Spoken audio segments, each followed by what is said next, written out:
What is up, Theta homies? So with this video, we're going to talk about more of a recent update with just technology in general, how Theta Network really plays into it, and especially just talking about robotics in general. So starting here on X, we're going to talk about Mitch Liu discussing that we're witnessing and at the precipice of a huge tech revolution where robotics, AI, edge compute will become bigger than the web. Theta Network Edge Cloud's distributed GPU infrastructure encompassing PCs, mobile, and other Internet of Things devices at or near edge is ideally suited to power vision language models, VLMs, for robots, autonomous vehicles, drones, and more. Going on to Theta Network's post, these were both posted on October 28th of 2025. The world of robotics is undergoing a rapid transformation. Edge Cloud's distributed GPU infrastructure encompassing PCs, mobile, and other IoT devices at or near the edge is ideally suited to power VLMs for robots, autonomous vehicles, drones, and more. Kind of just repeating what Mitch Liu just mentioned. But before going on to this article, I do want to mention of our sponsor of Theta Forums, so just a quick message from them. With Theta Forums, you're able to have community questions, have answers by the community for the community. You can see there are different type of categories that are listed here, and it tells you what kind of date it was posted. Different directories, meaning there's different aspects of Theta Network that you can probably ask. For example, there's just a couple from the beginning you can see here: Theta Network Forum, Theta Edge Cloud Forum, Theta Drop Forum, so on and so forth. You're more than welcome to check out all the links down below in the description for this post right here. In addition to that, you can see all the other tabs right here as well: Theta Edge Cloud, Theta Network, Theta Drops website, Guardian Monitor, ThetaCon,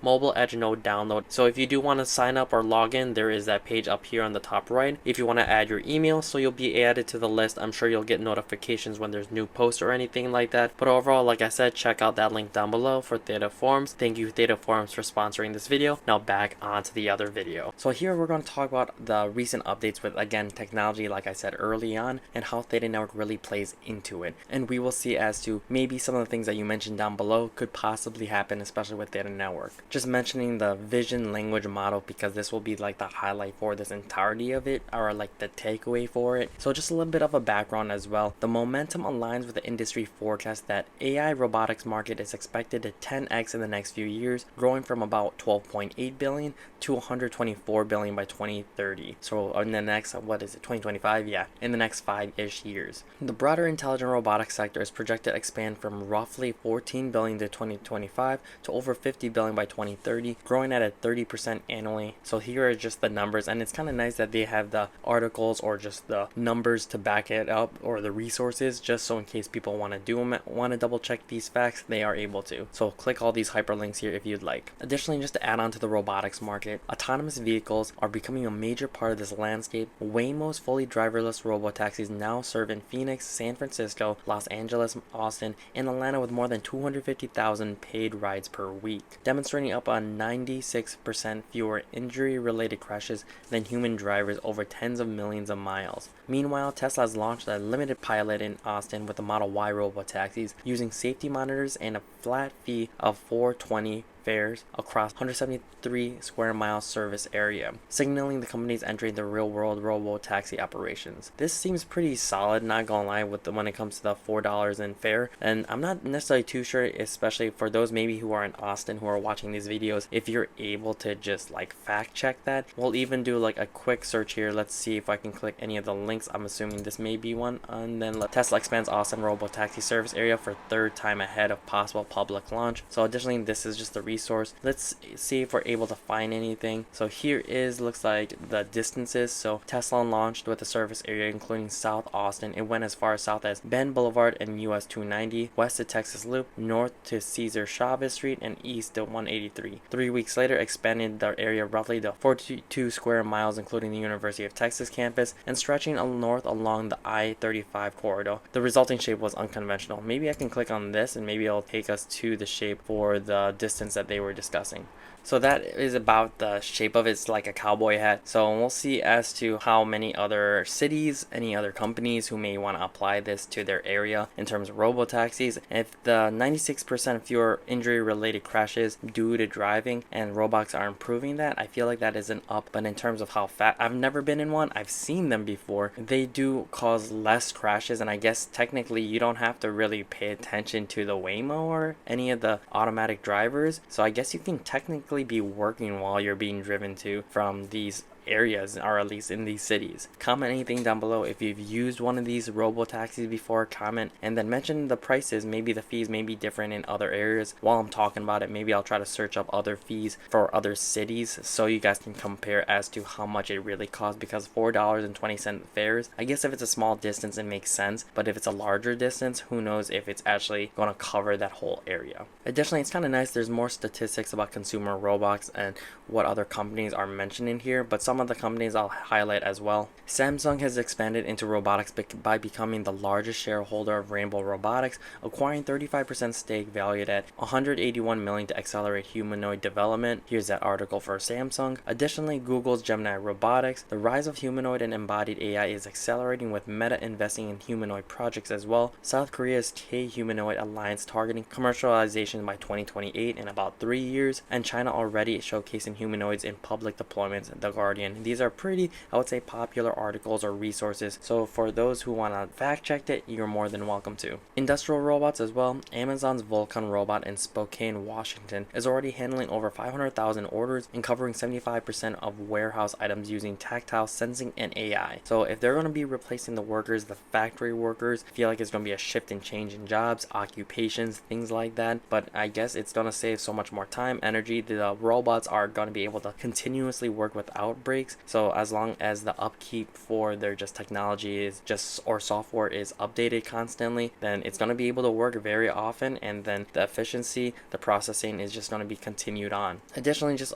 talking about Tesla's Optimus humanoid robots are slated for internal deployment in factories by 2025, and these deployments and forecasts show that robotics AI is leaving the lab and entering the logistics lab, warehouses, and car factories and home at scale. But with the growth comes a new challenges. How can millions of robots process vast amount of sensory information, understand their environment, and make split-second decisions? And that really welcomes the rise of vision language models, the core of the robotics. So here, hopefully with Theta Network, I know they are partnered or affiliated in some way with VentureMind AI. I don't really know. I haven't heard any news recently about VentureMind AI. I've heard some negative news like months ago, and ever since then, I haven't heard anything. So I don't know if there's still any relation with that, with Theta Network and VentureMind AI. I believe Wes is not a part of the VentureMind AI team anymore. I feel like he was just like an advisor, but I don't think he's affiliated anymore. Going back onto the vision language model though, it helps robots to interact meaningfully with humans and the environment. They need to process multiple streams of information and reason about them in real time. This is exactly what VLMs bring to the table. So from cameras, depth and sensor data, ground language and object reference and task graphs, plan sequences and recover from failure states, and learn skills quickly through imitation and reinforcement. So with these models, they're going to be able to process it a lot quicker, basically just like a human would. But in order for these quick split-second decisions, these cameras, these robots have to be up to date. They need some sort of source of energy, so that's where computers come in. And if Theta Network is going to have all these available GPUs, edge nodes, and they're able to power these robots, I feel like the downtime for any kind of situation is probably going to be very slim, since if Theta Network is successful, there's going to be so many other resources these robots can gather from. Put any thoughts and comments about that, but we're going to continue on with this article. As robots and AI evolve, the demand for real-time intelligent decision-making has never been higher. Robots, autonomous vehicles, drones, and smart machines rely on instant understanding of their environment, and this is where VLMs on edge devices become crucial. The reason why they would be crucial is because of real-time responsiveness, independence from connectivity, data privacy and security, and cost efficiency. So highlighting just these four aspects is the reason why that VLMs are so important in order for these robots to be successful in their own terms. Additionally, this kind of discussed these next few bullet points, talks about how Theta Edge Cloud can power the VLMs for robotics. The Edge Cloud distributed GPU infrastructure encompassing PCs, mobile, and other IoT devices,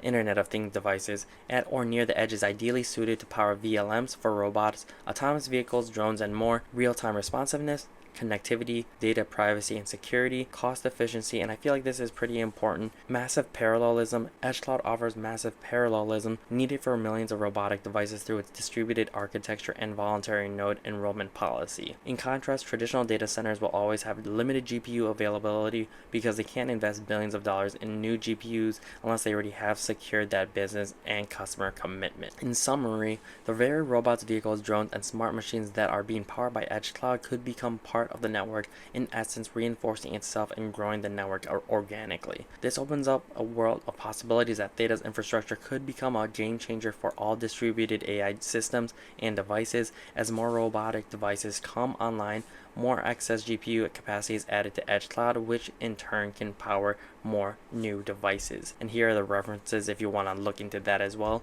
So this is a pretty helpful article. It's more, I would say, so like optimism for Theta Network than it is actual Theta Network technology being implemented, because you read in the summary that this could be big sector for Theta Network, but not necessarily something that is in the current works of being deployed. Maybe it's being worked in the lab, but it's using Theta technology isn't probably going to be deployed in quite some time, just because I feel like we're still in the beginning stages of Theta Network. But overall, that's all I really have for this video, guys. Mention anything down below if it's going to be pretty useful. It's not, I want to hear what you guys like to say, because with Theta Network, of course, I'm going to post anything related or anything that I see when these articles are released, but we shall see as to how Theta Network can perform in this sector and in the near future.